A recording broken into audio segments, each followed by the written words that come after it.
नमस्कार, आप देख रहे हैं हमार बिहार। मैं हूं रश्मि श्रीवास्तव, आपके साथ बुलेटिन की शुरुआत करेंगे। बिहार एनडीए में सीट बंटवारे को लेकर आज दिल्ली में बैठक होगी। इस बैठक में शामिल होने के लिए डिप्टी सीएम सम्राट चौधरी दिल्ली रवाना हो गए हैं। सीएम नीतीश कुमार भी इस बैठक में शामिल होंगे और आज शाम नीतीश कुमार दिल्ली रवाना होंगे। दिल्ली में बीजेपी के शीर्ष नेताओं के साथ सीट शेयरिंग को लेकर फाइनल मुहर लगेगी, जिसके बाद कल यानी कि मंगलवार के दिन सीट शेयरिंग की औपचारिक घोषणा की जा सकती है। बता दें कि इससे पहले चिराग पासवान की भी बीजेपी के शीर्ष नेताओं के साथ मुलाकात हुई थी, जिसके बाद उन्होंने दावा किया था कि सीट शेयरिंग हो गई है और सभी घटक दलों ने इस पर सहमति जता दी है। यानी माना जा सकता है कि आज इस पर फाइनल मुहर लगाकर इसकी औपचारिक घोषणा कर दी जा सकती है। भारतीय जनता पार्टी और एनडीए गठबंधन के सभी दलों से लगातार विमर्श चल रहा है और उस विमर्श के आधार पे जो निर्णय होने हैं, सभी दलों का सम्मान रहे, सभी को उनका अधिकार मिले और साथ में सब लोग सामंजस्य से चुनाव लड़े, इसका पूरा प्रयास किया जा रहा है।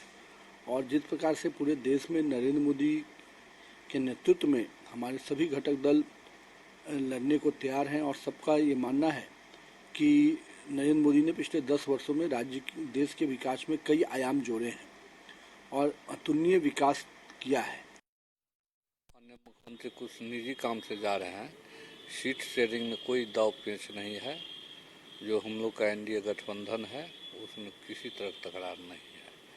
सीट शेयरिंग सब अपने अपने अनुकूल हो गया है, उसमें कोई दिक्कत नहीं है। में कहीं ताले मेल नहीं बैठता है, बेमेल पार्टी है, बेमेल गठबंधन है। इसलिए देखते रहिएगा, आने वाले समय में उसका सुखड़ा साफ हो जाएगा। उधर बिहार में आईएनडीआईए गठबंधन भी सीट शेयरिंग को लेकर आज कोई निर्णय ले सकता है।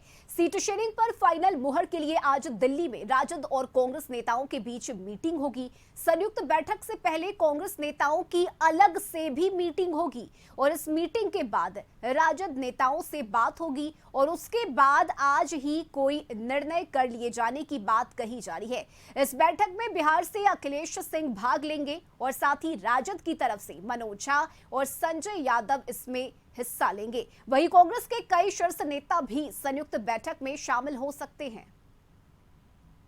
बैठक चल रही है और बैठक आज होने वाली है, महत्वपूर्ण बैठक। और सीट शेयरिंग पूरे भारत में इंडिया गठबंधन का आज मीटिंग है और सीट शेयरिंग लगभग तय हो जाएगा। अब तो शीर्ष नेतृत्व बताएंगे कब तक लिस्ट मीटिंग हो जाएगी। अभी चुनाव का तो काफी वक्त है। पहले चरण में 4 ही यहाँ पे है, उसके बाद हर चरण में यहाँ पे है और काफी लंबा चुनाव आयोग ने खींचा। हमको लगता है कि पहले ऐसा नहीं होता था। वहीं दिल्ली से पटना लौटे डिप्टी सीएम विजय सिन्हा ने सीट शेयरिंग को लेकर कहा कि कोई नाराजगी नहीं है, उचित समय पर सीटों का बंटवारा हो जाएगा। समय पर होगा। सक्षम नेतृत्व निर्णय लेने में हर तरह से सक्षम है और उचित समय पर ये निर्णय हो जाएगा। कोई एनडीए में नाराज नहीं है। सभी को देश के प्रधानमंत्री नरेंद्र मोदी जी पर विश्वास है और देश के प्रधानमंत्री नरेंद्र मोदी जी के नेतृत्व में चुनाव लड़ने वाले अपने को गौरवान्वित महसूस करते हैं। जो मंत्री अशोक चौधरी ने भी कहा कि सीट शेयरिंग को लेकर कोई परेशानी नहीं है। एनडीए की ओर से राज्यों में सभी सीट शेयरिंग कहीं नहीं हुई है और सही समय पर घोषणा कर दी जाएगी। बार बार कहा है कि एनडीए के सीट शेयरिंग का मामला कहीं कोई परेशानी नहीं है। सही समय पर उचित समय पर उचित जगह पर हम लोग इसका अनाउंसमेंट कर देंगे। इसलिए कहीं कोई संशय नहीं है, आपस में कहीं कोई परेशानी नहीं है।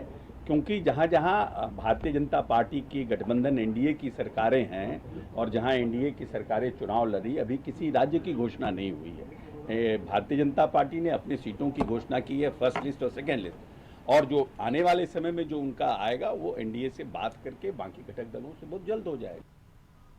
और न्यूज रूम से संपादक अशोक मिश्रा इस वक्त हमारे साथ जुड़े हुए हैं। अशोक जी, आज और कल ये 2 दिन काफी अहम माने जा रहे हैं सीट बंटवारे को लेकर, चाहे वो एनडीए हो या फिर आईएनडीआईए गठबंधन हो। ऐसे में अशोक जी जानना चाहेंगे कि आखिर तालमेल कैसे बिठाया जाएगा, क्योंकि खींचतान जारी है, सीटों को लेकर दावे किए जा रहे हैं, तो क्या फॉर्मूला तय होगा एनडीए में और आईएनडीआईए गठबंधन में? देखिए, रस्मी चुनाव की जो अधिसूचना जारी हो गई है तो उसके तहत 20 मार्च से पहले फेज के जो चुनाव होंगे वहाँ नामांकन की प्रक्रिया भी शुरू हो जाएगी। इसको लेकर के जो दोनों गठबंधन हैं, अब दोनों गठबंधन में सक्रियता बढ़ी है। और जैसा कि आपने दर्शकों को बताया है कि आज दिल्ली में एनडीए गठबंधन के महत्वपूर्ण नेताओं की भी बैठक होगी। चूँकि मुख्यमंत्री नीतीश कुमार खुद वहां पे जा रहे हैं दिल्ली, आज देर शाम जाएंगे, और जीतन राम मांझी जो हम के राष्ट्रीय संरक्षक हैं वो, और उपेंद्र कुशवाहा, ये दोनों वहां पे पहले से मौजूद हैं। चूँकि एनडीए गठबंधन में बीजेपी बड़ी पार्टी है और बीजेपी के साथ ही चाहे जीतन राम मांझी हो, उपेंद्र कुशवाहा हो, चिराग पासवान हो या पशुपति कुमार पारस हो, इनकी बातचीत हो सकती है। चूँकि जदयू ने स्पष्ट कर दिया है कि उनका समझौता और उसका गठबंधन सिर्फ बीजेपी से है, इसलिए जदयू ये चाहती है और बीजेपी ने भी इसका समर्थन एक तरह से दिया है कि जदयू जो 16 सीटें लोकसभा की जीती हुई हैं उस पर वह चुनाव लड़ना चाहती है, उससे कम वह मानने वाली नहीं है। हाँ, ये कह सकते हैं कि उस 16 सीटों में कुछ सीटों की अदला बदली हो सकती है और कुछ सीटों पर उम्मीदवार भी बदले जा सकते हैं। जैसे जदयू की इच्छा है कि गया की लोकसभा सीट अगर जीतन राम मांझी को दी जाती है तो जदयू औरंगाबाद की सीट चाहती है, चूँकि गया से अभी जदयू के ही सांसद हैं जबकि औरंगाबाद से बीजेपी के सांसद हैं। वैसी परिस्थिति में सुशील सिंह के बदले जदयू चाहती है कि लवली आनंद को वहां से चुनाव मैदान में खड़ा किया जाए। तो दूसरी बात है कि काराकाट की सीट जो है वो काराकाट की सीट अभी जदयू के जिम्मे है, जबकि उपेंद्र कुशवाहा भी वहां से लड़ना चाहते हैं। तो सीटें बदल सकती हैं, उम्मीदवार बदल सकते हैं, लेकिन सीटों की संख्या जदयू और बीजेपी के बीच जस की तस रहेगी। अब बीजेपी को यह देखना है कि चिराग पासवान और पशुपति कुमार पारस के बीच में कितने सीटों का अदला बदली होती है, या कौन चिराग को अगर 4 या 5 सीटें दी जाती हैं तो क्या पारस उसे मान जाएंगे क्या। तो वैसी परिस्थिति में यह देखना होगा कि क्या पारस और चिराग दोनों को बीजेपी एक कर पाएगी, यानी कि जो उनकी 6 सीटें जीती हुई है उस पर आम सहमति बन पाएगी क्या।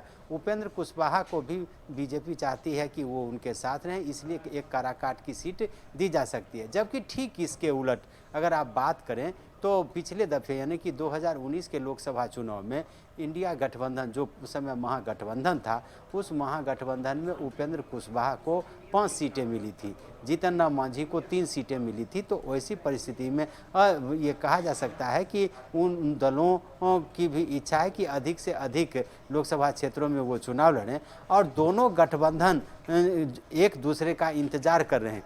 चूँकि इंडिया गठबंधन के नेताओं का मानना है कि एनडीए गठबंधन में अगर सीटों के तालमेल पर दलों में सहमति नहीं बन पाती है तो उपेंद्र कुशवाहा, मुकेश सहनी और पशुपति कुमार पारस उसके पाले में आ सकते हैं।